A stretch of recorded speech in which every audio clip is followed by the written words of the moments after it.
Muy buenas compañeros, en el día de hoy mi compañero Juan Pablo Jiménez y mi persona Michael Rodríguez les viene a hablar un poco acerca del allanamiento a la demanda y la sentencia anticipada en los procesos contenciosos administrativos. En el procedimiento administrativo existen varias figuras que pueden acortar el proceso. Una de estas es el allanamiento de la demanda. Este consiste en un acto jurídico procesal en el cual el demandado manifiesta su voluntad de no oponerse o de abandonar su posición de oposición con respecto a la pretensión del demandante. Esta toma como referencia lo dispuesto en el artículo 176 del Código de Procedimiento Administrativo y de lo Contencioso Administrativo, que junto con el artículo 98 del Código General del Proceso, podemos entender que el allanamiento se trata de un acto procesal legítimo de la parte demandada, el cual conlleva a, primero, este constituye un modo de terminación del proceso o procedimiento. Segundo, que se entiende por la manifestación del demandado de no oponerse o, en su defecto, dejar de oponerse a las pretensiones del demandante. Tercero, este debe formularse de una forma expresa, inequívoca, concluyente e incondicionada.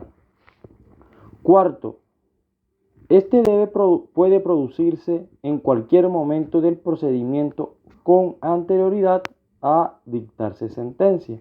Y por último, este supone que se dicte una sentencia. A diferencia de los procesos civiles, por ejemplo, en los contenciosos administrativos es necesario que se cumpla con ciertos requisitos.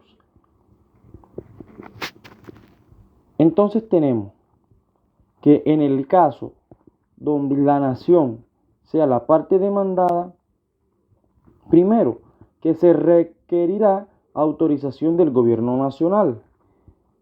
Segundo, las demás entidades públicas requerirán previa autorización expresa y escrita del ministro, jefe de departamento administrativo, gobernador o alcalde de la ciudad que las represente o a cuyo despacho estén vinculados o adscritas. Y en el tercer evento, en los órganos autónomos e independientes, esta autorización la deberá dar el servidor de mayor jerarquía en la entidad.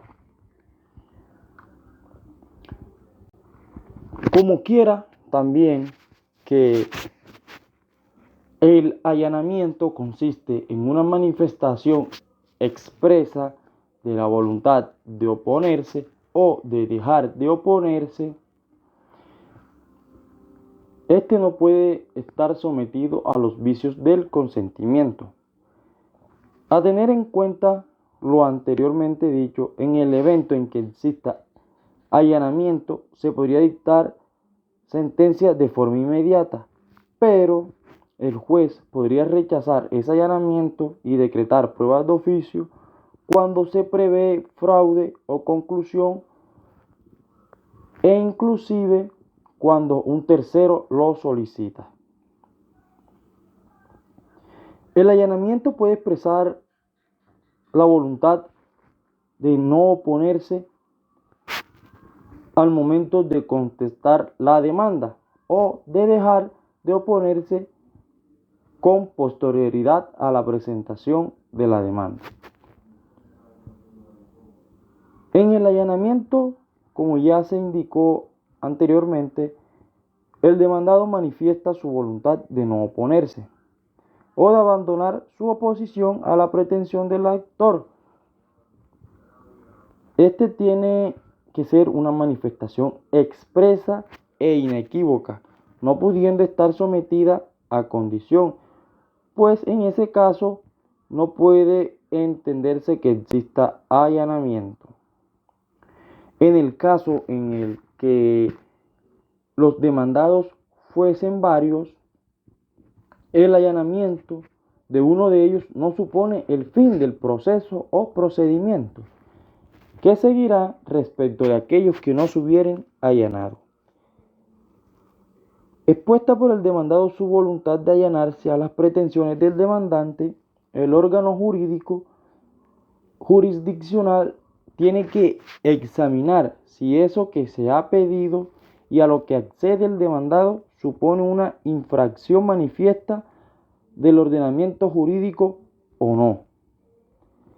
El objeto de esta regulación es impedir una actuación en fraude de la ley, pues haciendo uso de esta posibilidad del allanamiento, podría, dado el caso, permitirse que la administración conceda algo que de otra manera tendría prohibido por ir en contra de lo establecido en el ordenamiento jurídico. Bien, ahora hablemos de la sentencia anticipada. Resulta que la figura de la sentencia anticipada aparece con el fin de dar una mayor celeridad a los procesos judiciales.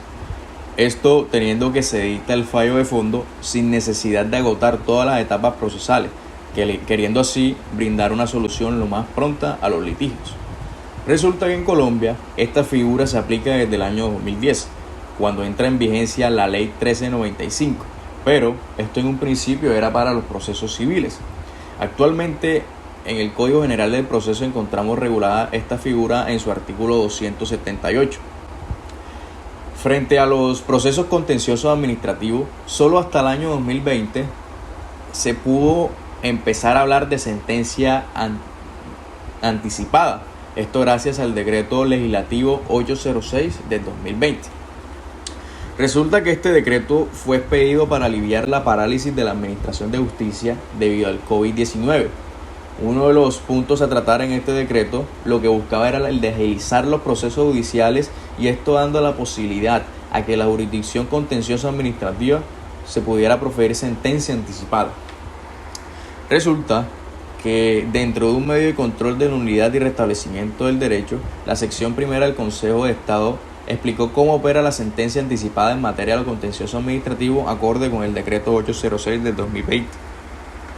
Al respecto, esta corporación aseguró que cuando se cumplen los requisitos establecidos, por ejemplo en el caso, en primer lugar, el numeral primero del artículo 13 de este decreto, esto es que el proceso está pendiente de surtir el trámite de la audiencia inicial, no se formularon excepciones previas y no hay prueba alguna que practicar, es posible prescindir de realizar la audiencia indicada.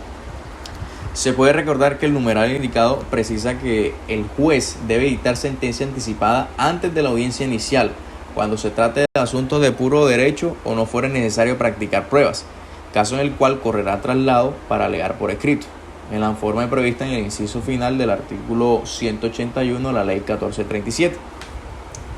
En tal sentido, entonces, tenemos que se tendrán como pruebas, en cuanto fueran conducentes y por el valor que les corresponda en derecho, los documentos aportados con la demanda y las contestaciones de las mismas.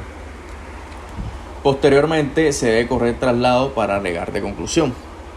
Resulta que este mismo decreto habla de otros numerales, por lo menos en el segundo, que otra forma de que se pueda presentar esta figura de la sentencia anticipada es cuando las partes o sus apoderados de común acuerdo así lo soliciten, así como también en su tercer numeral que habla que se configura o que se encuentra aprobada la cosa juzgada, la transacción, lo que corresponde con la caducidad, a su vez la conciliación y por consiguiente la prescripción extintiva y la falta de legitimación en la causa.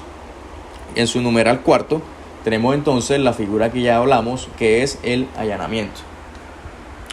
Además, resulta que se señaló que con esta medida los jueces administrativos podrán culminar aquellos procesos que se encontraran en los supuestos de hechos señalados y se evitará adelantar la audiencia inicial de pruebas y o la de instrucción y juzgamiento.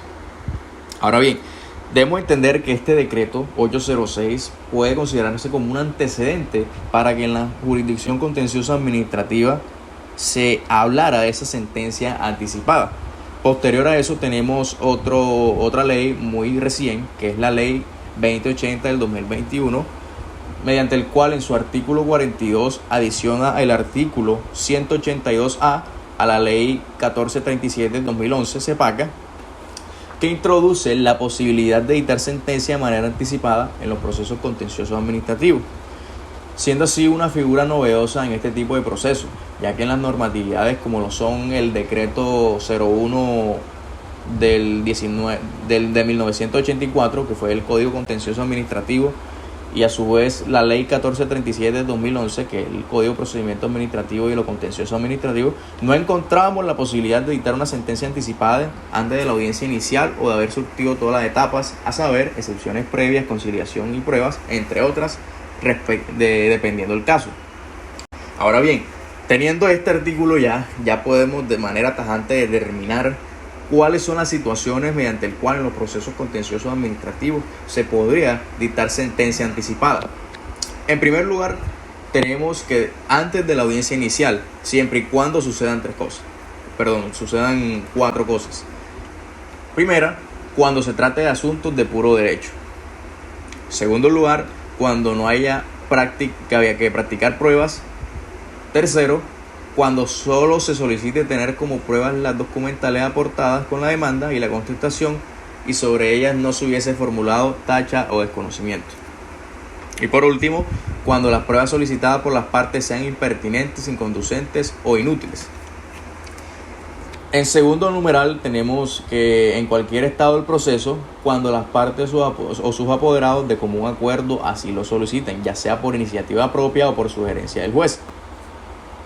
Tenemos en tercer lugar, en cualquier estado del proceso, cuando el juzgador encuentre probada la cosa juzgada, la caducidad, la transacción, la conciliación, la falta manifiesta de legitimación en la causa y la prescripción instintiva.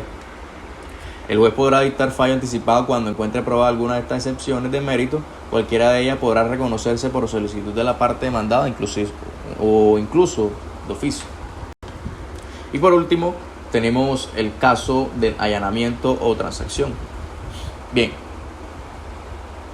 resulta que en este artículo se precisará sobre cuál o cuáles de las excepciones se pronunciará. Surtido el traslado mencionado, se proferirá sentencia oral o escrita según se considere. No obstante, escuchados los alegatos, se podrá reconsiderar la decisión de proferir sentencia anticipada. En este caso, continuará el trámite del proceso de manera normal. Los fundamentos en este artículo resulta que es necesario afirmar, en primer lugar, que es un deber y no una facultad del juez dictar sentencia anticipada si se cumplen cualquiera de las tres hipótesis anteriormente listadas. Sin embargo, cuando se afirma por la norma que la sentencia anticipada puede proferirse en cualquier estado del proceso, será preciso distinguir las diferentes etapas del proceso en las que un juez puede emitir fallo, pues no en todas habrá sentencia anticipada en estricto sensu. Resulta que en la etapa inicial del proceso podría haber sentencia anticipada siempre y cuando se haya trabado la litis, es decir, se haya presentado una demanda y una contestación y el juez tenga claro quiénes son los extremos activos y pasivos de la relación jurídico-procesal, cuáles son las pretensiones que se plantean y cuáles son los fundamentos fácticos que la sustentan. Si no es más, espero que sea de su entender esta exposición. Muchísimas gracias.